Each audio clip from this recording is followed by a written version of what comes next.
अस्सलामु अलैकुम वरहमतुल्लाहि वबरकातुह। ये वीडियो मैं फ्यूचर कंसेंसस फाउंडेशन के प्रेसिडेंट की हैसियत से बना रहा हूँ। इन्वेस्टर्स, हम जो ये बार बार वीडियो बना रहे ताकि आप लोग जागरूक हो जाए।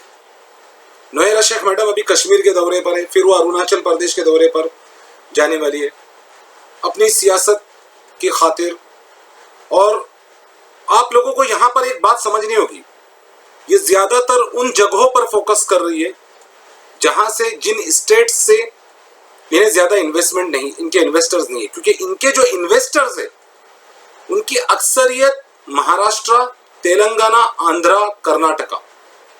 अगर आप एमपी में जाएंगे या यूपी में जाएंगे या दिल्ली में जाएंगे तो हीरा ग्रुप ऑफ कंपनीज के ताल्लुक से किसी को इतना पता नहीं है।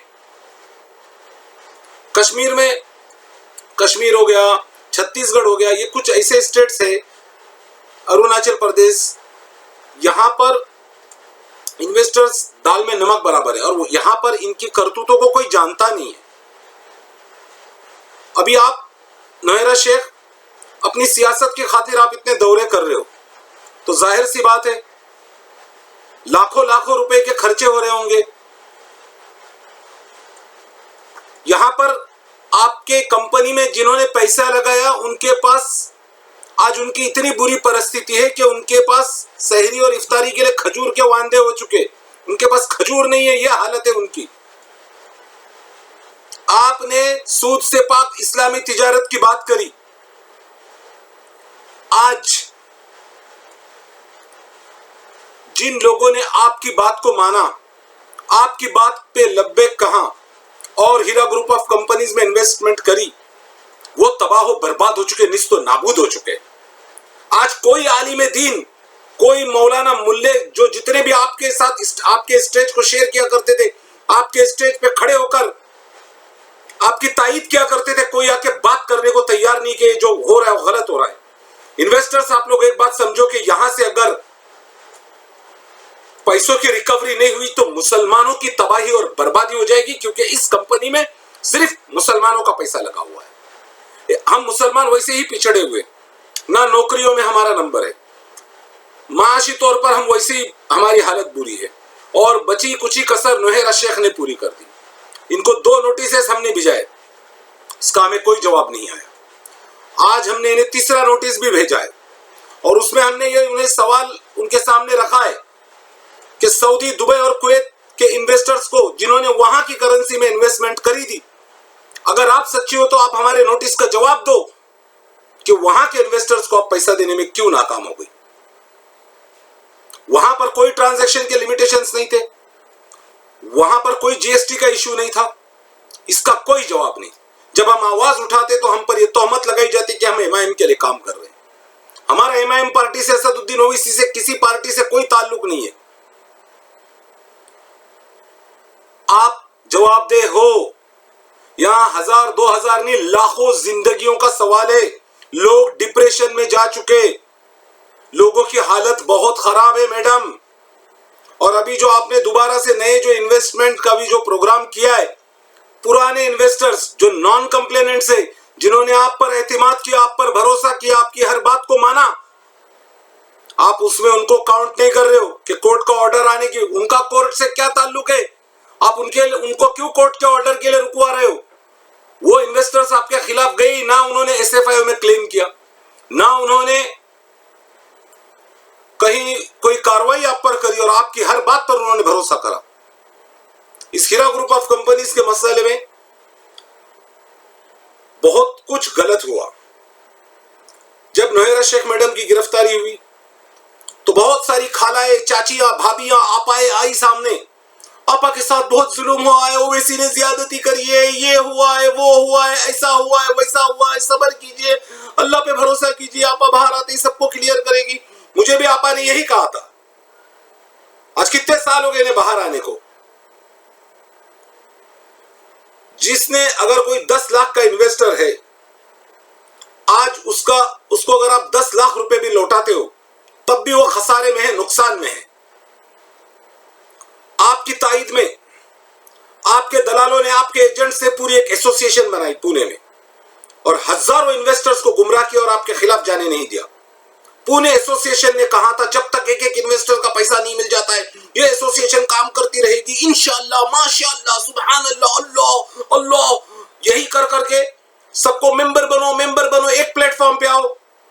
मैं भी उसमें गुमराह हो गया जब मैंने उनसे कहा कि भाई आप लोग इन्वेस्टर के लिए काम करो, इन्वेस्टर्स के लिए काम करो। अभी कितना टाइम हो गया नोहेरा शेख मैडम को जेल से निकले हुए।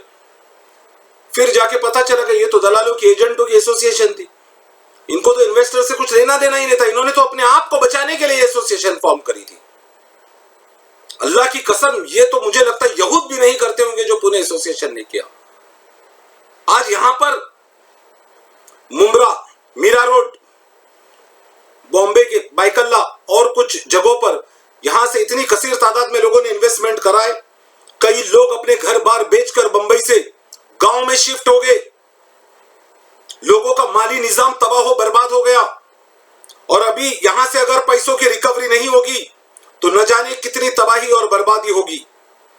इसीलिए मैं कहता हूं कि आप लोग इन्वेस्टर्स फ्यूचर कंसेंसस फाउंडेशन का साथ दो। और जो कोई भी हमारी फाउंडेशन से जुड़ना चाहता है, हमारे फाउंडेशन के secretary, general secretary Imran Shaikh से आप लोग राब्ता कीजिए ताकि इन्वेस्टर्स के पैसों की रिकवरी हो सके। मैं आप लोगों को यहां पर इमरान शेख का नंबर बताता हूं, 7666805194, 7666805194।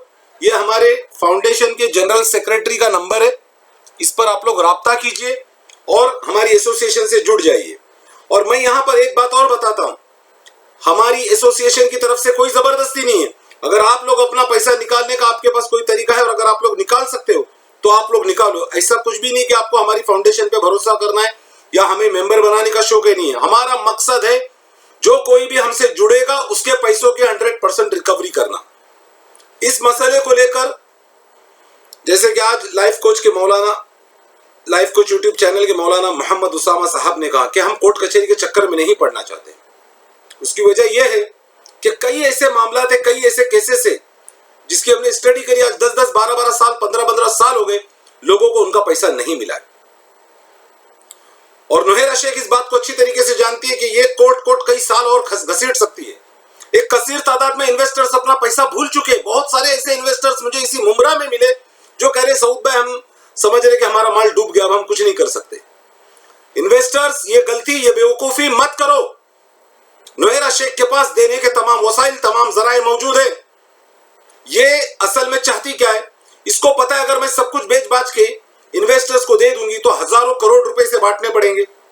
और इससे होगा क्या, ये बैंक करप्ट हो जाएगी। फिर ये अपनी सियासत, पॉलिटिक्स, क्योंकि इसकी जो पार्टी है MEP, ये नेशनल लेवल की पार्टी है और इस पार्टी को चलाने के लिए इसे पैसा चाहिए। इसीलिए ये आप लोगों को क्लियर नहीं करना चाहती। और ये जो प्रॉब्लम आई नोहेरा शेख को, ये आई ही इलेक्शन लड़ने के बाद। ये प्रॉब्लम कब आई? ये प्रॉब्लम तब आई जब इन्होंने 224 सीट्स पर इलेक्शन लड़ा और बहुत बुरी तरह इन्हें शिकस्त हुई। उसके बाद इन्वेस्टर्स के पेमेंट्स की सत्यानाश हो गई। और जब भी हम कॉल सेंटर में फोन किया करते थे तो हमें जवाब यही मिलता था, कोई प्रोफेशनलिज्म नहीं था। इंशाअल्लाह, माशाअल्लाह, आपको सब मालूम है, हमें कुछ नहीं मालूम है, आ जाएगा पैसा, आ रहा है। फिर सडनली इन्होंने 1 महीने की स्कीम को 3 महीने की स्कीम कर दिया। फिर भी इन्वेस्टर्स ने इनका साथ दिया, सबर किया इन्वेस्टर्स ने, लेकिन फिर भी पैसों का कोई अता पता नहीं। और सारा ठेकरा MIM पार्टी पर फोड़ दिया गया। MI अगर आप पेमेंट की अदायगी में सक्सेस होते, आप पेमेंट्स करते लोगों को, आपने जो प्रॉफिट्स डिक्लेयर किया वही नहीं दिया। 2017 के टेक्सटाइल और फूडेक्स के प्रॉफिट का कुछ अता पता नहीं है। 2018 के गोल्ड के प्रॉफिट का कुछ अता पता नहीं है। मैं ये कहना चाहता हूं मैडम, जो आपने प्रॉफिट डिक्लेयर किया वो प्रॉफिट तभी तो आपने डिक्लेयर किया जब आपका प्रोडक्ट बिका। आपके जाती नुकसानात से इन्वेस्टर्स का कोई लेना देना नहीं है।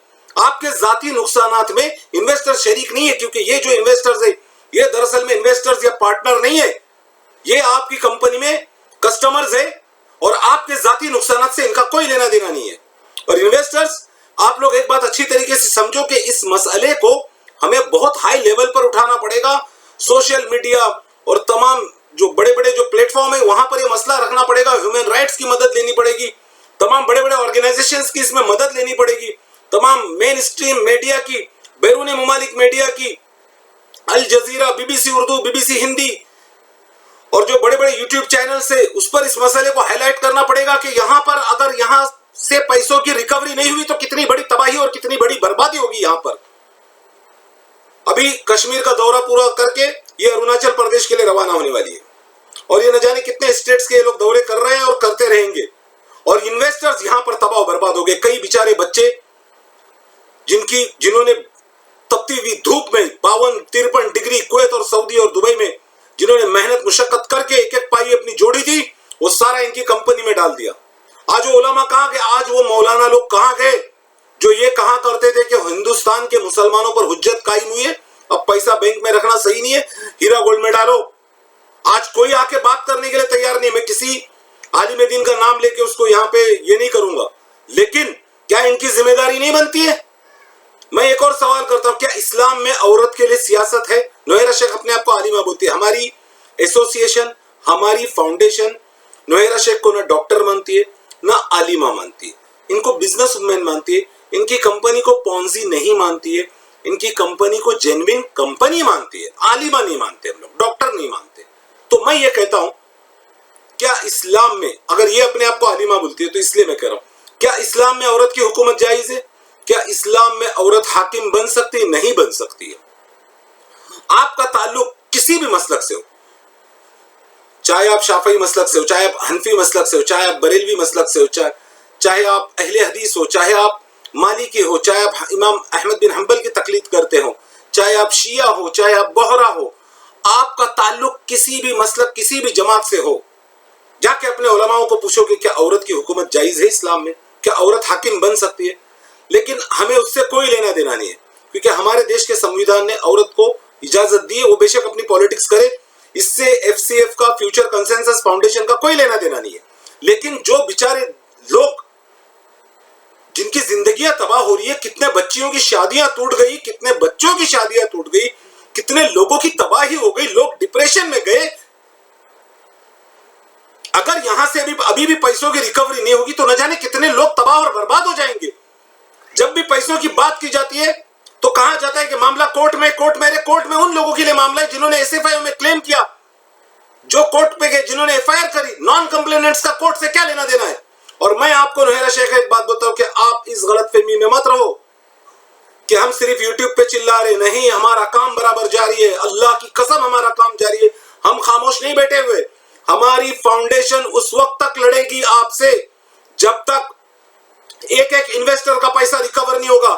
हम सारी दुनिया जहान के सामने आपको और आपके दलालों की जो एसोसिएशन बनी थी, पुणे की एसोसिएशन, पूरी दुनिया के सामने, पूरी मीडिया के सामने हम एक्सपोज करेंगे। सब जगह हम बताएंगे कि किस तरीके से इन्वेस्टर्स को गुमराह किया गया और कितनी आज तबाही और बर्बादी हो चुकी है। पानी अब सर के ऊपर जा चुका है, हम खामोश नहीं बैठने वाले। अभी रमजान है, रमजान के बाद बहुत सारे प्रोटेस्ट होंगे, बहुत सारी रैलियां निकलेंगी, क्योंकि हमें आपका प्लान हम समझ चुके हैं। आप कोर्ट खेलना चाहते हो, आप चाहते हो कि लोग कोर्ट के धक्के खाए और आप अपनी सियासत में मस्त रहो और धीरे धीरे करके लोग पैसे भूल जाए। तो ये फ्यूचर कंसेंसस फाउंडेशन होने नहीं देगी। तमाम एमईज और डीएसएस पर भी कार्रवाई की जाएगी, तमाम दलालों पर, पुणे एसोसिएशन के दलालों पर, सब पर कार्रवाई होगी। उस वक्त सबका सब कुछ अटैच करने की हमारी प्लानिंग है। हम पूरी दुनिया जहान के सामने, तमाम मीडिया के सामने इस मसले को लाएंगे कि किस तरीके से लोग तबाह और बर्बाद हो गए। यहाँ पर लोगों के पास आज खाने के लिए पैसे नहीं है, लोगों के पास, लोग फाकों में पड़े हुए बेचारे, तबाह हो चुके इन्वेस्टर्स, बर्बाद हो गए। फ्यूचर कंसेंसस फाउंडेशन अपने एसोसिएशन से जुड़े हुए हर एक मेंबर की इंशाल्लाह रिकवरी करेगी। और जो कोई भी हमारी फाउंडेशन से जुड़ना चाहता है, हमने डिस्क्रिप्शन में इमरान शेख का नंबर भी दिया और मैंने अपनी वॉइस में भी बोला है, आप लोग उनसे कांटेक्ट कर सकते हैं और हमारी फाउंडेशन से जुड़ सकते हैं। और इंशाल्लाह मजीद जो भी मालूमात रहेगी आने वाले वीडियोस में हम आपको दे देंगे। अस्सलामु अलैकुम व रहमतुल्लाहि व बरकातुहू।